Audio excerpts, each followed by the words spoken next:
প্রিয় সাংবাদিকবৃন্দ, আসসালামু আলাইকুম। আপনারা জানেন আমরা গত রবিবার থেকে আমাদের এই 3 দিন ব্যাপী কর্মবিরতি আমরা ব্রাহ্মণবাড়িয়া জেলা সিএনজি মালিক ও শ্রমিক সংগঠনের পক্ষ থেকে ঘোষণা করা হয়েছিল। আমরা শান্তিপূর্ণভাবে এই 3 দিন কর্মবিরতি আমরা পালন করেছি। ইতিমধ্যে প্রশাসনের উচ্চপদস্থ কর্মকর্তাগণ আমাদের সাথে আলোচনা করে আমাদেরকে আশ্বস্ত করেছেন এবং আমাদেরকে কর্মবিরতি প্রত্যাহার করার আহ্বান জানিয়েছেন। আমরা তাদের সাথে আলোচনা করে সন্তুষ্টি হয়ে আমাদের ব্রাহ্মণবাড়িয়া জেলার মালিক ও শ্রমিক সংগঠনের সকল নেতৃবৃন্দগণ এখানে উপস্থিত আছে, আপনারা দেখতেছেন।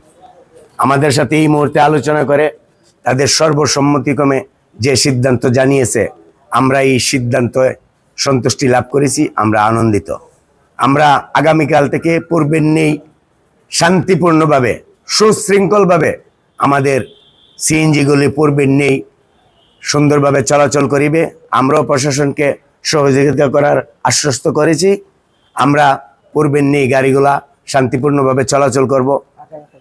আগামীকাল থেকে আমরা এই আশ্বস্ত করে আমাদের কর্মবিরতি আপনাদের মাধ্যমে ব্রাহ্মণবাড়িয়া জেলা সিএনজি মালিক ও শ্রমিক ভাইদেরকে জানাতে চাচ্ছি যে আগামীকাল থেকে আমাদের এই কর্মবিরতি প্রত্যাহার করে নিলাম। আমরা সুন্দরভাবে আগামীকাল থেকে সুশৃঙ্খলভাবে গাড়ি চলাচল করিব। ধন্যবাদ আপনাদেরকে।